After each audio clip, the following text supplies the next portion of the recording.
بسم اللہ الرحمن الرحیم۔ میرے رسول پاک علیہ الصلوۃ والسلام کے صحابہ کے قریب دنیا داری آ سکی نہیں آئی۔ حضرت ابو بکر صدیق نے پانی مانگا تو لوگوں نے دودھ دیا، فرمایا پیچھے کرو۔ ابو بکر نے نعمتیں چھوڑ دیے۔ اب ابو بکر وہ والا کام کرتا ہے جو رسول پاک نے کیا ہے۔ فرمایا نہ دودھ شاید پیش نہ کرو، جو مانگتا ہوں بس وہ دو۔ حضرت ابو بکر صدیق نے بڑے مالدار تھے۔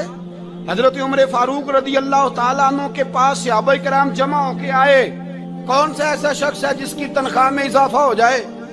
تو لوگ کہتے ہیں نہیں مجھے نہیں چاہیے، پر ہم نے وہ لوگ دیکھے ہیں۔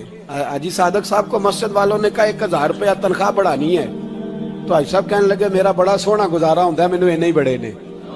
حضرت سیدنا عمر فاروق رضی اللہ عنہ صحابہ اکٹھے ہو کے گئے، کہنے لگے عمر حضور کے زمانے میں بظاہر غربت رہی، جناب صدیق اکبر کے زمانے میں غربت، اب تو بڑی ریل پیل ہے، بحرین سے لاکھوں کا مال آتا ہے، آپ کو بڑے بڑے سفیر ملنے آتے ہیں، پر آپ وہی پرانا کرتا اور وہی طامت جو کئی جگہ سے سی آپ نے کئی جگہ سے پھٹی۔ اور حضرت عمر ایک دن عید کی نماز پڑھانے گئے تھے تو ننگے پیر ہی چلے گئے۔ لوگوں نے کہا جوتا، فرمایا ٹوٹ گیا تھا یار، پہننے کے قابل نہیں تھا۔ فرمایا ننگے پیر آ گئے اور لوگ کیا کہیں گے؟ فرمایا چھوڑو، عمر کے پاؤں ننگے ہیں لیکن عمر کے کردار میں تو کوئی شک نہیں نا، پیر ہی ننگے ہیں نا، کیا ہوا؟ چھوڑو اس بات کو، کوئی پیار نہیں دنیا داری سے، دولت سے، کوئی چکر ہی نہیں۔ حضرت سیدنا عمر فاروق رضی اللہ تعالیٰ عنہ کو صحابہ نے اکٹھے ہو کے کہا، یہ ہے امت کے بیدار ہونے کے طریقے جو عرض کر رہا ہوں۔ کہا جناب آپ اب بڑا مال غنیمت ہے اور جس طرح ہر صحابی کا حصہ ہے آپ کا بھی حصہ ہے، تو ایک نیا کرتا ہی ڈال لیں آپ خرید کے۔ اب جب مشورہ ہو گیا صحابہ میں تو کہنے لگے عمر سے بات کون کرے گا؟ نیا کرتا پہننے کی عمر سے بات کس کو برا لگتا ہے جی؟ نیا کرتا کون بات کرے گا؟ حضرت سیدنا علی المرتضیٰ کا انتخاب ہوا۔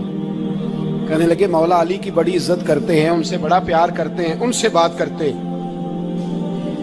تو حضرت علی کو بلایا گیا، عرض کی حضور مہربانی فرمائیں، حضرت عمر سے کہے نئے کرتے کے لیے۔ آپ فرمانے لگے عمر میری بڑی قدر کرتا ہے، بڑی بات سنتا ہے، پر یہ والا کام نہیں میں عمر سے کہہ سکتا، یہ کسی اور سے کہو۔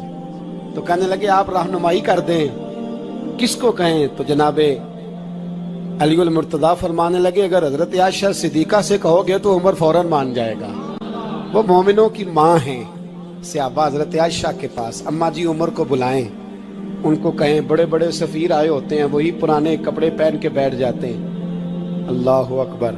حضرت عائشہ نے پیغام بھیجا، فرمایا عمر کو بلاؤ۔ عمر فاروق دوڑے ہوئے آئے، پردے کے پیچھے حضرت عائشہ کے پاس گھٹنوں کے بل، اماں جی دیر تو نہیں کر آیا میں آنے میں؟ حکم ہو، حضور کے گھر سے پیغام آیا، بڑے بڑے سفیروں کو چھوڑ کے بھاگے۔ حضرت عائشہ صدیقہ کہنے لگی عمر دیکھو جائز پیسے ہوں تو اسلام اچھے لباس سے منع نہیں کرتا، اب بڑا بڑا مال آیا ہے، اب تیرا بھی حصہ ہے، تو صحابہ کرام کی خواہش ہے کہ نیا کرتا پہن لو، بڑے بڑے سفیر آتے ہیں، حرج بھی کوئی نہیں، جائز بھی ہے، کو منع نہیں۔ حضرت عمر نے گردن جھکا، جی اماں جی، جی اماں جی، جی اماں جی۔